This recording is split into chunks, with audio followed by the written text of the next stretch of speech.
Hey, Gator fans, I feel like it has been forever since I've gotten to see you.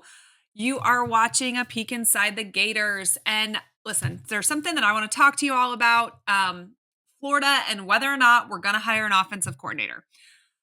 I know that we have talked about this ad nauseum on this channel, on other channels, but I was thinking about this as I was watching Ohio State win against Notre Dame and make it to, or excuse me, win their playoff game to set up the national championship game against Notre Dame. And I had some thoughts about what Ohio State did differently this year and whether we can see something similar at Florida, So the $1 million question is Billy Napier going to hire an offensive coordinator? And is there a timeline for that? You would think that the timeline is ASAP, right? If you are hiring somebody, you want to hurry up and get that done so that you can start installing team meetings, so that you're prepared for spring, so that, you can let the next year go off without a hitch. Because we haven't heard anything, that is, I don't want to say concerning because that's not necessarily the word, but that makes me maybe less confident that he is going to hire an offensive coordinator unless whoever it is that he wants to hire is potentially still coaching somewhere else, either in college or the NFL. Or there's some kind of deal that's already done and we're just waiting until the playoffs are over to announce it or, whatever. So let's talk about this a little bit though. Ryan Day at Ohio State. He's an offensive coordinator. He is an offensive minded guy. Called the plays, coupled with Brian Hartline for the last few years, right? Ohio State did not win a national championship during that timeline. This year, Ryan Day went out, hired Chip Kelly, completely handed the reins to the offense over to him. Brian Hartline still does technically have that co-OC title, but the difference this year for Ohio State is that Chip Kelly has been calling the plays. And what happened? Ohio State went to the next level.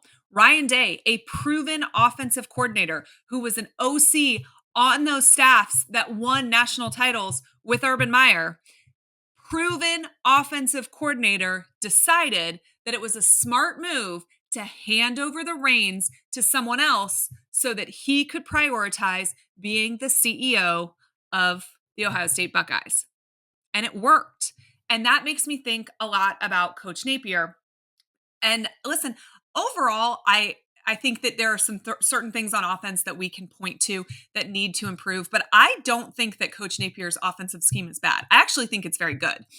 I think that the situational football could get better. And I think part of that issue is just simply wearing too many hats. I think he would be a fine to good offensive coordinator if that was all he was doing at Florida.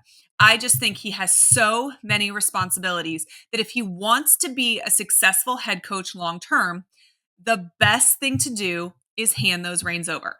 And I get the concept that this year felt like a do or die year. And so he didn't want to give control of essentially his destiny to somebody else. And I can wrap my head around that concept, right? And they got enough wins to get to see 2025. And he got the best quarterback in the country from the class of 2024 to come in and play. And when he took over, DJ Lagway really changed things. I think this team looked different. It felt different. I think the future is bright at quarterback for Florida.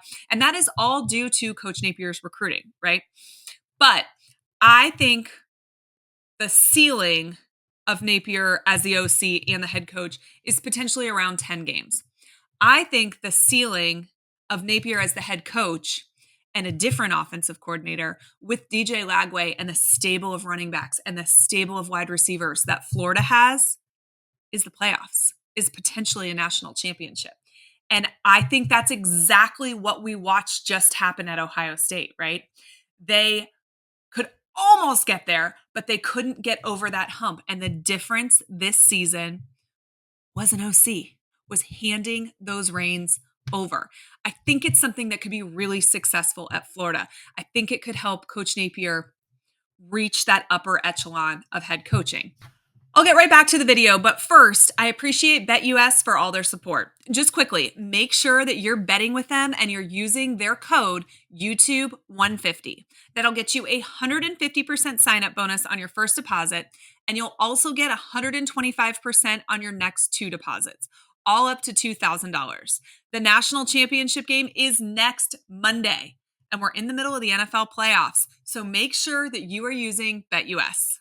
I don't know who his options are, who he's looking at. I could see a scenario where he considers Ryan Grubbs, Seattle's OC. He was just recently let go. He was DeBoer's OC at Washington a year ago. So, is that something that makes sense? Talked a lot about Ohio State and hiring Chip Kelly. Maybe Brian Hartline wants to be the man at OC somewhere, right? And he's currently third in command because Chip Kelly's running those ideas by Ryan Day before he's running them by Brian Hartline. Okay, so, is that something that would pique Brian Hartline's interest, being the man at Florida? Is that something that would pique Florida's interest? He's third in command at Ohio State right now, right? Chip Kelly's calling the plays. He's talking to Ryan Day before he's talking to Brian Hartline about what they should do, right? That's just the reality. He, at the moment, is third in command, and he is incredibly talented. We see what he's been able to do at wide receiver recruiting-wise. Obviously, their stable is better than anybody else's in college football right now, so I would certainly take him here in a heartbeat. Could he be interested in somebody else in the NFL? Somebody we haven't even thought of. Is it somebody that's still coaching, right? Or maybe they just lost yesterday, and so they're just in the process of wrapping things up before, moving on to their next destination. There will be another round of layoffs in the NFL because there always is. So who shakes free there?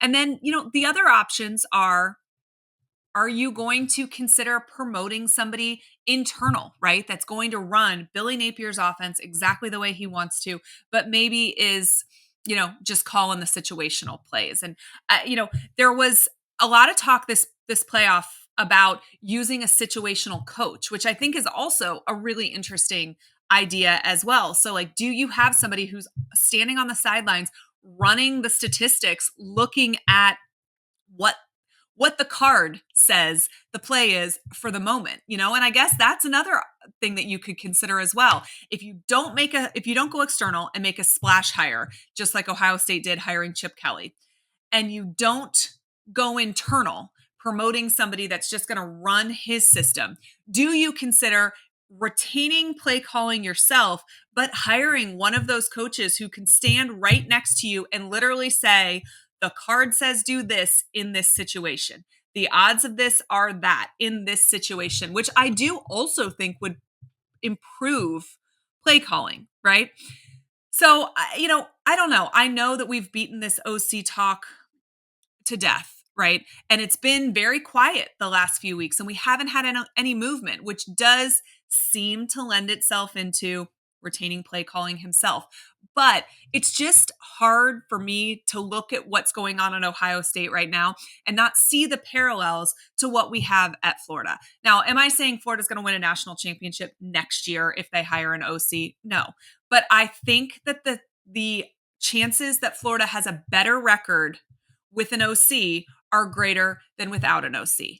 And I think that Florida hitting that upper echelon, the odds of that happening improve with an offensive coordinator. And when you take a coach like Ryan Day, who is a national champion offensive coordinator, and you see him hand over the play calling duties because he thinks that's in the best interest of his team, it's got to make you think, it is incredibly difficult to be the head coach and be the offensive coordinator.